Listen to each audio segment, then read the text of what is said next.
Hi guys, welcome back to my XVS guide. Now I'm gonna review Awakened Onion Knight. So he is the brand new true dual wield character and we are supposed to be hyping for him, but too bad Global does have too many physical DPS. So let's compare him to Warrior of Light, Bards, and Ardyn. So if you take a look on his stats, I must say maybe it is not that good, okay, because yes, like you can see, he only get 140% attack boost and 100% to dual wield, pretty standard and much lower compared to Ardyn. But whoa, he has something that insane, guys. He has 80% fire, wind, water, and earth resist. Whoa, just imagine bringing him to elemental Tetris battle. That will make him very easy to gear. Very good. But the bad thing is he doesn't have fatal damage protection. Warrior of Light, Bards has that. And basically the rest of his passives are kind of ordinary. Yes, Innate Dual Wield, plus 6 time chain damage modifier, etc. Nothing so special. But enough about stats. Let's take a look on his abilities. He able to chain with Stardust Ray, Aureal Ray, and Onion Slice. But I must say, let's forget about Onion Slice because no one using that move. So yeah, the only useful chaining moves he has is Stardust Ray because Aureal Ray is very hard to chain for multiple casts and it deals less damage. Okay, and for Onion Slice chaining ability, you probably still use it because you can get 70% water or wind or earth or fire resist to all allies. So this will make him really useful as an offensive buffer on certain battle, okay? Very good, but the damage modifier is kind of bad, so yeah. And he also able to imperil 120% for fire, water, wind, and earth. But the bad thing is it is timed. On the first turn, on the turn you cast this, you only imperil 60%, and on the second turn you will imperil 90, and on the final third turn it will become 120%. So this is bad because that means you need to time your attack really carefully. So you really need to pay attention what the enemy gonna do on that 120% imperil turn, so you will be able to deal maximum damage on that turn. Because at this time, okay, many bosses have something like time mitigation buff, so it will be kind of annoying to have imperil like this.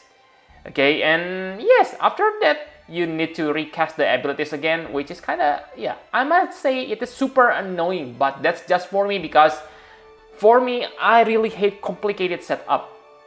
Okay, and he cannot imbue himself with fire, water, wind, earth attack. Instead, he has different ability for each element. So yeah, simply choose the element, and actually it is not that big problem because he is a true dual wield character, so he can equip weapon which needed on the battle. But I think this is the best offensive move he has, okay, because it gets huge damage modifier boost from your abilities. For non-elemental damage, it only deal 9 times damage, so yes, it also need lots of damage modifier boost. The best damage modifier boost you can get is from your limit burst because you get 5 times increase for 5 turns, and it also cannot be dispelled.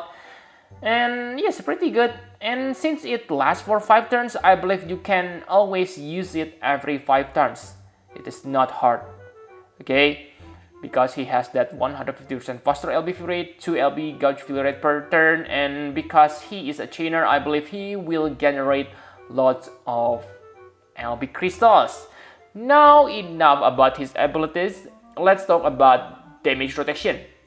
So the first turn, I think what you need to use is his LB because yes, his LB gonna increase your damage by 5 times, okay?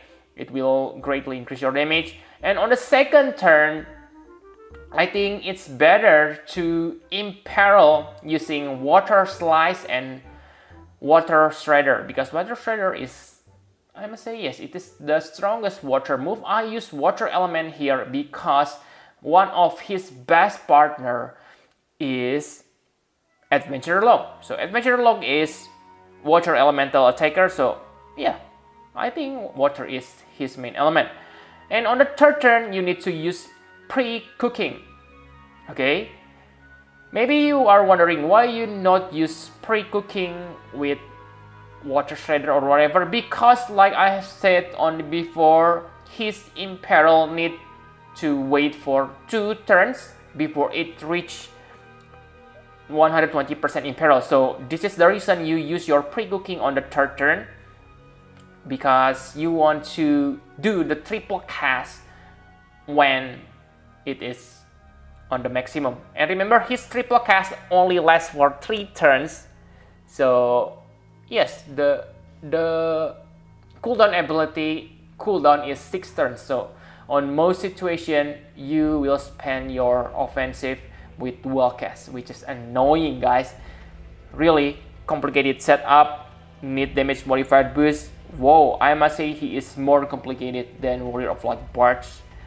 But the good news is he deals awesome damage. So enough about abilities, let's talk about equipment. For equipment, he is very flexible because he is true dual wield character. He also able to equip lots of equipment type. So maybe the best one is sword and great sword, especially right now we have Demon Wall Trial. Okay, when fighting against Demon Wall, equip Dark Steel Blade on his second weapon. That will make you have 50% demon killer. So yeah, very good weapon for him for most situation, demon and stone killer. Whoa, awesome. Okay, and the rest is simply easy. Simply equip him with 2 onion boots. That will make him to has maximum true dual with stats. Okay, and for the abilities, it depends on your secondary weapon. If you equip, let's say you equip spear, then I can say crossing the land is one of the best budget ability because it is from 4 stars character and it increases your attack by 70%. Wow, that's pretty insane. But I think maxing his attack stats won't be easy because yes, he only get 140% attack boost as his base. Okay, now my conclusion for Awakened Onion Knight. Okay, so he is really powerful, guys, but again, like Akstar, he is butchered on the global. We have so many great attackers: Allure King Rain, Hasking Laswell, Swanwu, and Jinglong. Okay, so really, if you have those characters, I see very little reason to pull for Awakened Onion Knight. Awakened Onion Knight was meant to be released before those characters on Japan. That explains something, right? Okay, so if you take a look on Furcula, yes, he is still placed on number 2, but like I have mentioned, and maybe you agree with me too, okay, his setup is super complicated. You can only reach your maximum damage on the third turn when your Imperil reach 120%. So yes, you probably need to rely on other characters for Imperil. And the best character, like I said, Adventurer Log.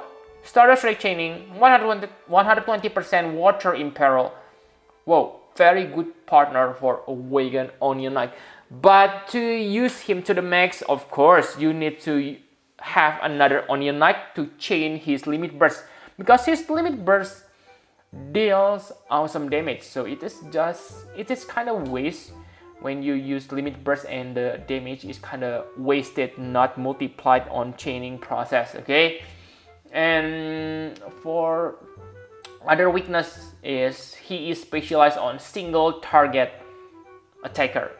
Okay, so if you fight a trial like Family Bomb and you want to kill the bomb child, it is maybe quite hard. Okay, I have said that Awakened Onion Knight may be good for bomb trials. Yes, he is good because he can switch element easily, but it's also has a problem, okay, because you cannot attack all the bombs at the same time, okay.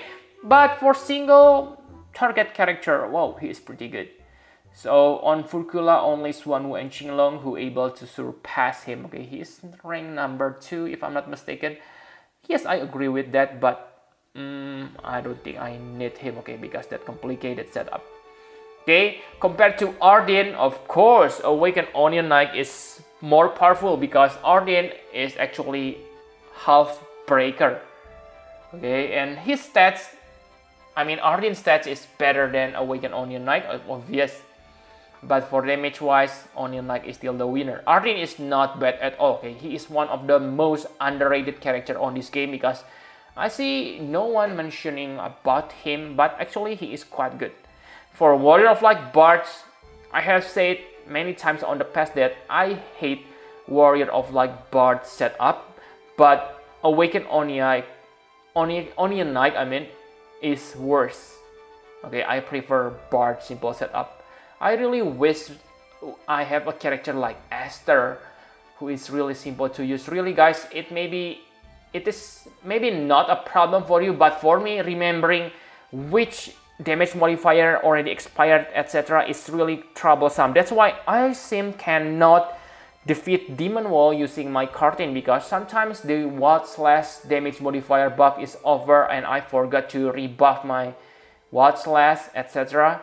That's kind of annoying. Okay, this is on Awakened Onion Knight is on another level of annoying. That's just my opinion though. Okay, if you think his rotation is easy enough, then he is good for you. Okay, thank you very much for watching. Please hit the like button and subscribe to my channel for more Final Fantasy Brave FFBE guide. Bye bye guys.